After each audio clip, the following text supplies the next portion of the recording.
Bismillahirrahmanirrahim. Assalamualaikum warahmatullahi wabarakatuh. Alhamdulillahi wahdah. Wassalatu wassalamu ala man la nabiyya ba'dah, amma ba'du. Saudara-saudaraku yang dirahmati Allah subhanahu wa ta'ala, di dalam kitab At-Taqriratus Sadidah dijelaskan bahwasanya urutan keabdalan solat-solat sunnah, yang pertama yang paling abdal adalah solat sunnah 2 hari raya, karena ada ulama yang berpendapat wajib keduanya. Yang pertama solat sunnah Idul Adha berdasarkan dalil Al-Quran, wa sholli li rabbika wanhar. Kemudian solat sunnah Idul Fitri, menyusul setelah itu solat sunat khusuf gerhana matahari, kemudian khusuf gerhana bulan, kemudian istisqa, solat sunnah mohon hujan, kemudian solat sunnah witir. Setelah itu solat sunnah rawatib, yaitu solat sunnah yang mengiringi solat fardu qabliyah dan ba'diyah. Setelah itu solat sunnah tarawih. Sehingga cukup disayangkan meskipun tidak salah kita hadir untuk melaksanakan solat sunnah tarawih, namun tidak melaksanakan solat sunnah ba'diyah isya. Solat sunnah ba'diyah isya merupakan solat sunnah rawatib yang keabdalannya lebih tinggi dari salat sunnah tarawih. Oleh sebab itu mari kita jaga semuanya. Setelah salat sunnah tarawih, kemudian menyusul salat sunnah duha dan salat-salat sunnah yang lainnya. Ikhwani fillah yang dirahmati Allah subhanahu wa ta'ala, pada kesempatan yang penuh dengan keberkahan ini kita kembali mengingat penjelasan tentang salat sunnah gerhana matahari maupun gerhana bulan. Dalam surah Fussilat Allah subhanahu wa ta'ala berfirman, la tasjudu lisyamsi wala lilqamar wasjudu lillahi alladhi khalaqahunna in kuntum iyyahu ta'budun. Janganlah sembah matahari maupun bulan, dan sembahlah Allah yang menciptakan semua itu, jika ialah yang kamu sembah. Kemudian Rasulullah SAW bersabda, Inna syamsa wal qamar ayatani min ayatillah. Sesungguhnya matahari dan bulan adalah 2 tanda dari sekian banyak tanda-tanda kekuasaan Allah subhanahu wa ta'ala.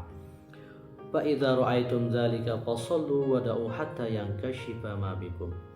Jika kalian melihat ada terjadi gerhana baik matahari maupun bulan, maka sholatlah dan berdoalah sampai selesai terjadi gerhana.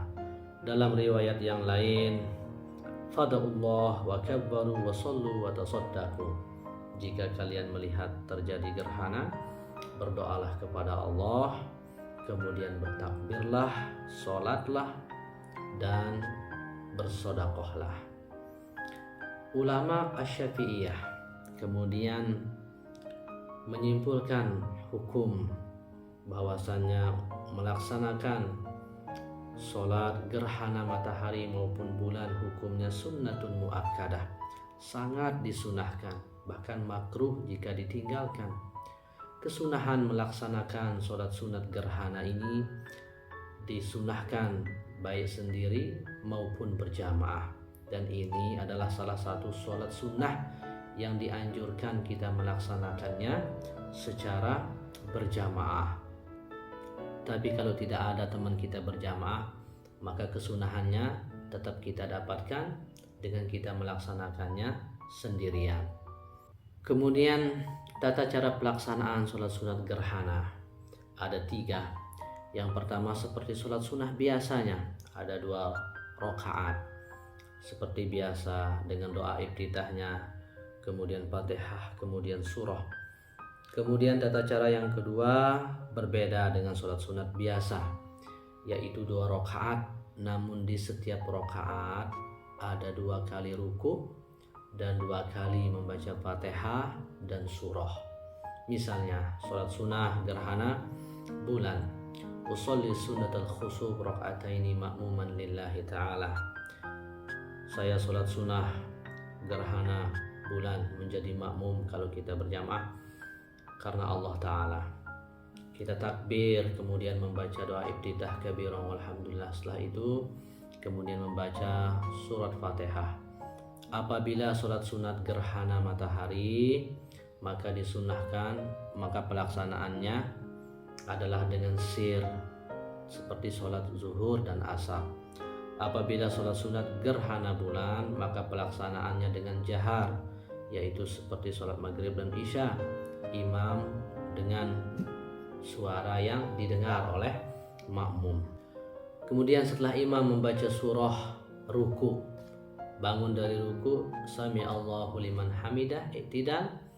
Setelah itu imam kembali membaca surah Fatihah, kemudian lanjut membaca surah yang lainnya, baru ruku, i'tidal, kemudian sujud. Begitu juga dengan rakaat yang kedua, sama. Setelah selesai imam membaca surah, makmum selesai membaca Fatihah, kemudian ruku, kemudian i'tidal.